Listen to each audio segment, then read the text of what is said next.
Air show চলাকালীন ভয়াবহ দুর্ঘটনা। শুক্রবার দুপুরে দুবাইয়ের আল মাকতুম আন্তর্জাতিক বিমানবন্দরে আছড়ে পড়ল ভারতীয় বায়ুসেনার তেজস যুদ্ধবিমান।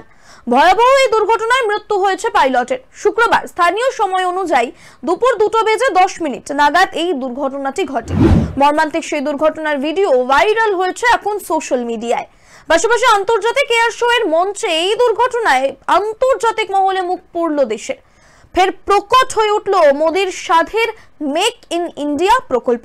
গত 17 নভেম্বর থেকে 21 নভেম্বর পর্যন্ত দুবাইয়ের আয়োজিত হয়েছিল আন্তর্জাতিক এই এয়ার শো, যেখানে বিশ্বের বিভিন্ন দেশ থেকে 100টির বেশি বায়ুসেনার বিমান অংশগ্রহণ করেছিল। এই তালিকায় ছিল হিন্দুস্তান এরোনটিক্স লিমিটেডের তৈরি এই তেজস যুদ্ধ বিমান। মাঝ আকাশে রণকৌশল দেখানোর সময় হঠাৎ বাঁক নিতে গিয়ে নিয়ন্ত্রণ হারায় এই বিমানটি। কয়েক সেকেন্ডের মধ্যে মুখ থুবড়ে সোজা মাটিতে আছড়ে পড়ে এই বিমান। ব্যাপক বিস্ফোরণের সঙ্গে গোটা এলাকা ঢেকে যায় কালো ধোঁয়াতে। শেষ মুহূর্তে পাইলট বিমান থেকে বের হতে পারেননি বলেই জানা যাচ্ছে। সূত্রের খবর, শহীদ পাইলটের নাম নামনাশ সায়ল। তিনি হিমাচল প্রদেশের বাসিন্দা। তার মৃত্যুতে শোক প্রকাশ করেছেন হিমাচলের মুখ্যমন্ত্রী সুখবিন্দর সিং সুকু। দুর্ঘটনার পর ভারতীয় বায়ুসেনার তরফে বিবৃতিও দেওয়া হয়েছে। জানানো হচ্ছে, দুবাইতে এয়ার শো চলাকালীন বায়ুসেনার তেজস বিমান দুর্ঘটনার কবলে পড়েছে। মর্মান্তিক এই দুর্ঘটনার গুরুতর আহত হয়েছেন, পাইলট শহীদ হয়েছেন।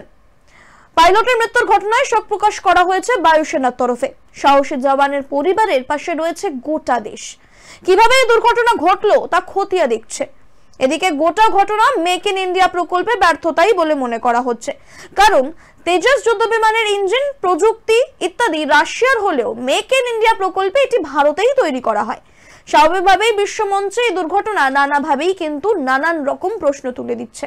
বিশেষজ্ঞদের একাংশ ভিডিও দেখে জানাচ্ছেন, শূন্যে তেজস নিয়ে একটি বিশেষ কৌশল দেখানোর পরিকল্পনা ছিল পাইলটের। তা ব্যারেল রোল নামে পরিচিত। এই কৌশলে জেট একবার উল্টে গিয়ে আবার সোজা হয় এবং গোলাকার কক্ষপথে ঘুরতে থাকে।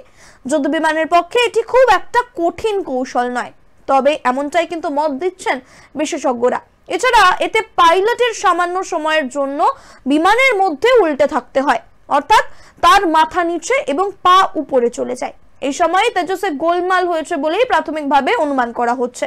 শুক্রবার বিশেষ কৌশল উপস্থাপনের জন্য তেজস যুদ্ধ বিমানটিকে প্রথমে বেশ খানিকটা উপরে তুলেছিলেন পাইলট, তারপর উল্টেও যান।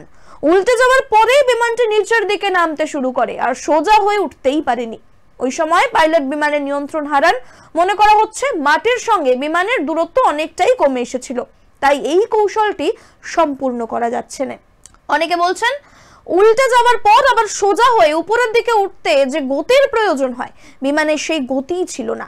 কেউ কেউ আবার ইঞ্জিনের ত্রুটির দিকেও আঙুল তুলছেন। তাদের মতে, শেষ মুহূর্তে তেজসের ইঞ্জিনটিতে কোনো কারণে আগুন ধরে গিয়েছিল। পাইলট তাই আর পরিস্থিতি সামাল দিতে পারেননি। ভারতীয় প্রযুক্তিতে তৈরি হলেও তেজসের ইঞ্জিন এসেছে আমেরিকার সংস্থা জেনারেল ইলেকট্রিক থেকে।